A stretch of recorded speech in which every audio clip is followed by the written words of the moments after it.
How does that make you feel? Hello, everybody, and welcome. Hello there. We are Freudian Glitch. I'm Kira, I'm Charlie. and we are going to play Calm Down Stalin with you today. Oh, so excited! Get to calm down a dictator. How often do you get to say that? I mean, it is painfully relevant right now, but we are going to stay out of geopolitics and talk to you instead about frustration tolerance. Which, I mean, also appropriate. It is. It is also timely. It's important to everyone. So, please make sure that you like, comment, and subscribe on this video. I am obligated to ask you to do that every single time so we can keep bringing you content. So I guess to start, we can give you a little bit of context in case you don't know who Stalin is or why we would be playing this in the first place. So who is Joseph Stalin? Our boy Joey Stalin was probably the most well-known dictator of the Soviet Union. He was the premier of the Soviet Union from the mid-1920s, I think, to 1953. That I did look up. Oh, cool. When he died at performing his duties as dictator. But sadly, sadly, I don't know. Quote in massive air quotes. Yes, parenthetically, he did die of a stroke brought on by uncontrolled hypertension. So, Calm Down Stalin is probably relevant as far as a thing that he should have been doing prior to that for some time. Also, not being a dictator might have. Yeah, not being a dictator is probably the best way to reduce those stress levels. Yeah, no, reducing your stress by not participating in a dictatorship is probably a pretty good start, if nothing else. But yeah, so this game is all about using our coping skills and calming down Stalin. Yes, although I feel like if you just said calm down Stalin. Oh, you never say that. Don't say calm down. Don't just tell anyone to calm down. If anyone says that to me, I'll cut somebody. Like, that is the worst thing to say. What do you think would happen if you told Stalin to smile more? I mean, other than some sort of weird justice in a roundabout way, I don't know. Yeah, would that be fitting? Strange. Anyway, deep thoughts. Anyway, here we go. Let's go ahead and let's try this out. We'll start on a new one. Oh, smoking multiple times in a row is more effective. Would you say that's true? I don't know. Probably. Okay. All right. I've got to threaten my enemies. Fuck off, enemies. Nobody wants you here.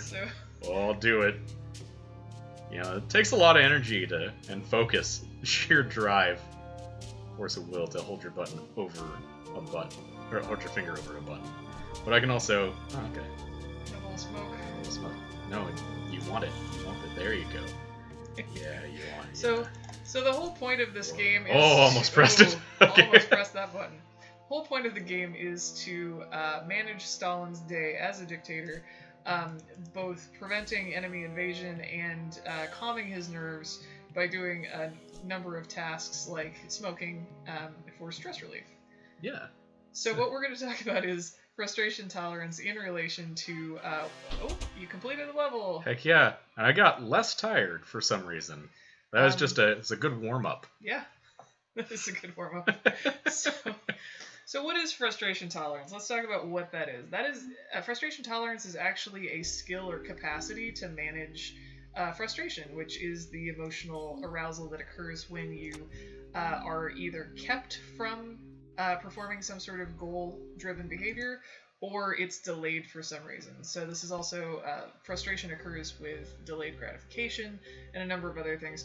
So having good frustration tolerance means that you're coping well with your situation, you're able to manage stressors.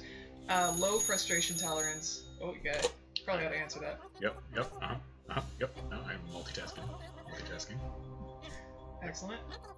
Probably taking a lot of calls, although, that invasion timer. Okay, yeah, okay. No, all right, we're back, we're good. So anyway, low frustration tolerance means that you cannot cope very well with a number of stressors or requirements on you at the same time.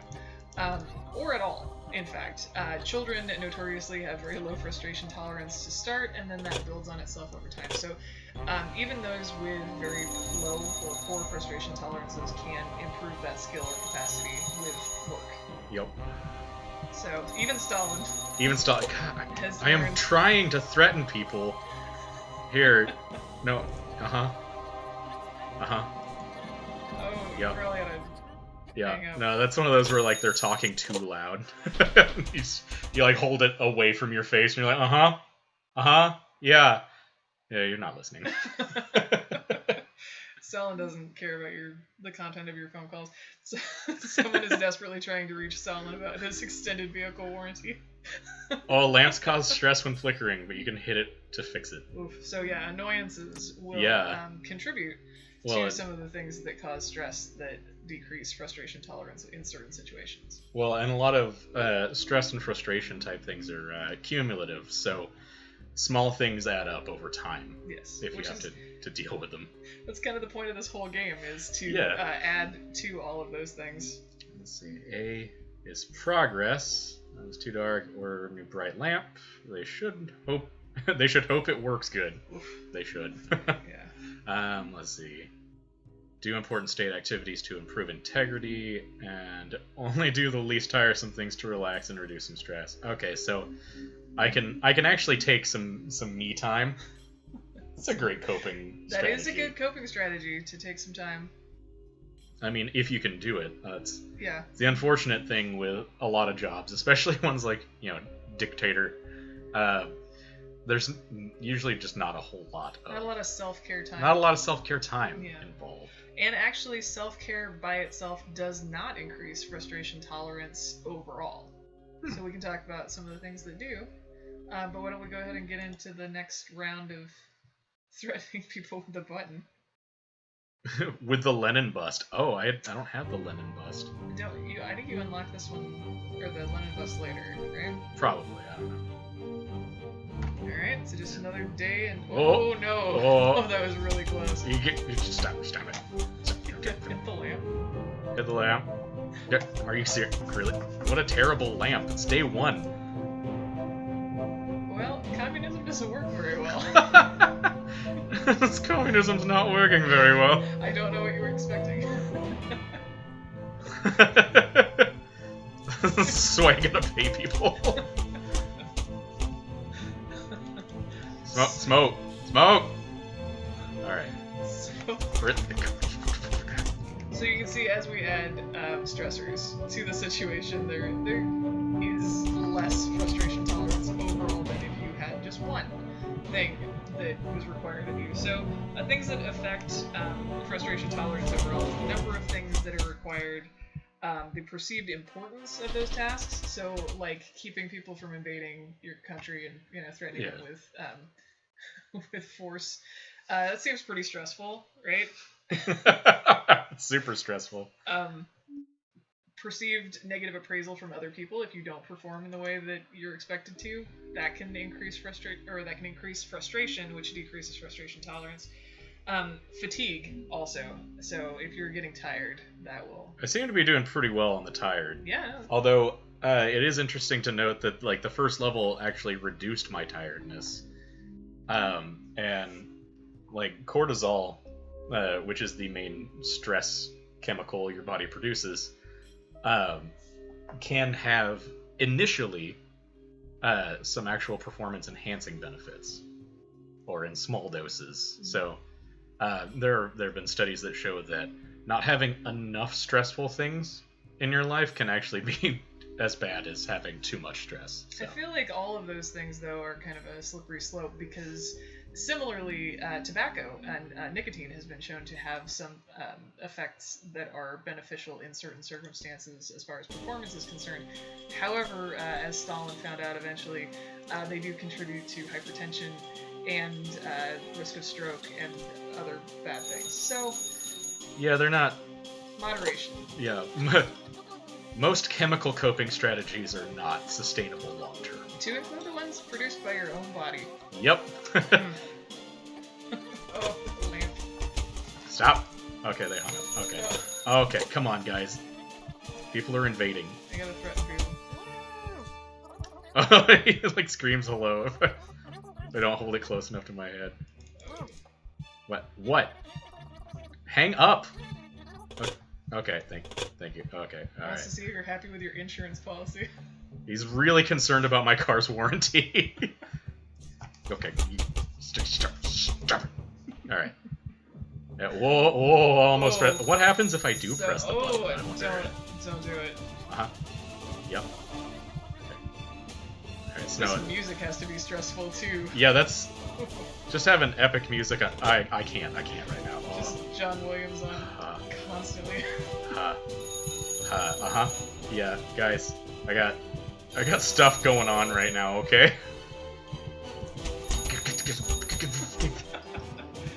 Yeah. What? Okay, so anyway. So would you say that you have high or low frustration tolerance? I would say I have fairly high frustration tolerance. Yeah. Oh, you were about to get invaded, my dude. You back up. Oh, dang it! Yeah. They didn't fall for my bluff. Mm. I have pretty high frustration tolerance. After working with both animals and children at different points in time, you learn. Yeah. You learn to... Both have fairly low frustration tolerances themselves and can definitely test. Oh, they will test you.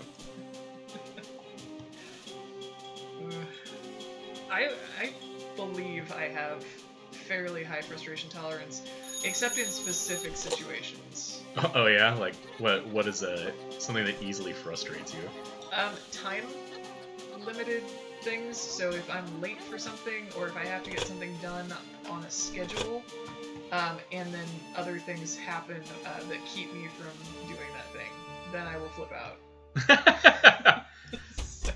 Yeah, I feel like overscheduled obligations. Like, even if I have plenty of time, I'll look at my calendar and just be like, ugh, all of these things to do. I could very easily get them done today, but no, it's not gonna happen. I love nothing more than to overschedule myself, so I'm fairly constantly on some sort of time. So maybe I don't have very high frustration tolerance is where I'm going. I don't know. Okay. But people's appraisals of themselves that are positive tend to be overestimated. As a general rule, there are studies on that. Oh yeah, so no, that's... I probably have very poor frustration tolerance, and I just am not willing to appraise myself in that manner. So let's talk about, Stalin keeps dragging on that pipe to calm down. Let's talk about the use of substances to reduce stress. I pressed the button on accident. His hand just falls, like it pushes down. His arm is tired. It's hard to threaten people. You wouldn't think that would be tough to keep your arm out like that, but it builds up. Yeah. Sorry, anyway, you're talking. You gotta work those delts. Keep the arm up. Talking about Smoky Stalin. Yeah, so smoking, nicotine is an acetylcholine agonist. Acetylcholine is a substance, a neurotransmitter that your body already produces. And so what nicotine does is acts in the same way, in a similar way to acetylcholine in your nervous system in your brain. So it actually has what's called a paradoxical effect. So people who are already addicted to nicotine it has a relaxing effect when you smoke, even though nicotine is a stimulant.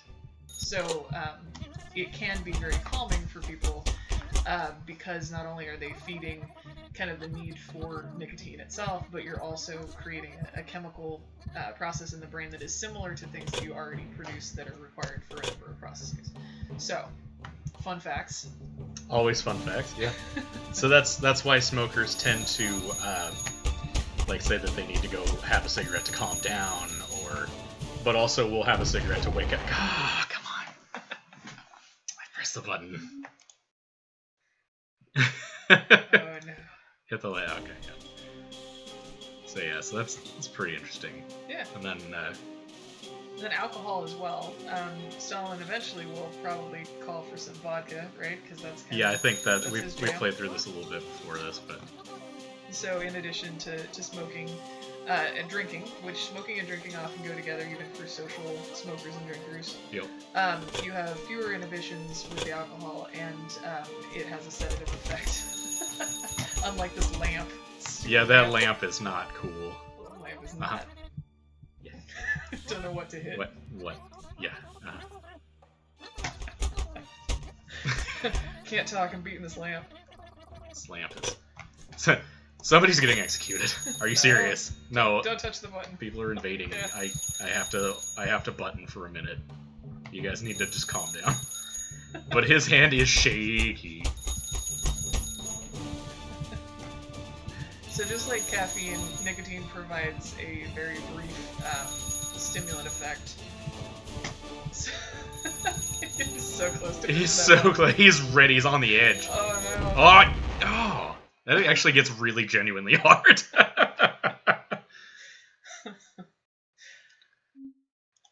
Alright. Okay. So, why don't we continue talking about frustration and get a little bit more into stress and stress theories next time on Freudian Glitch. Yeah, let's do another one of these. And again, if you've gotten this far, please remember to like, comment, and subscribe. Tell us what you think we're doing well and what topics you'd like to see us tackle next. We're also in the market for any other type of feedback at this time, because we still have time to read the comments. So yeah, we are just tickled pink that you guys are actually wanting to watch this. So that's pretty cool. No, thank you for all the love so far. It's been really great, and we really appreciate it. So we will see you next time. Yep. Take care. Bye. Yeah. We have today. Be sure to like, comment, and subscribe.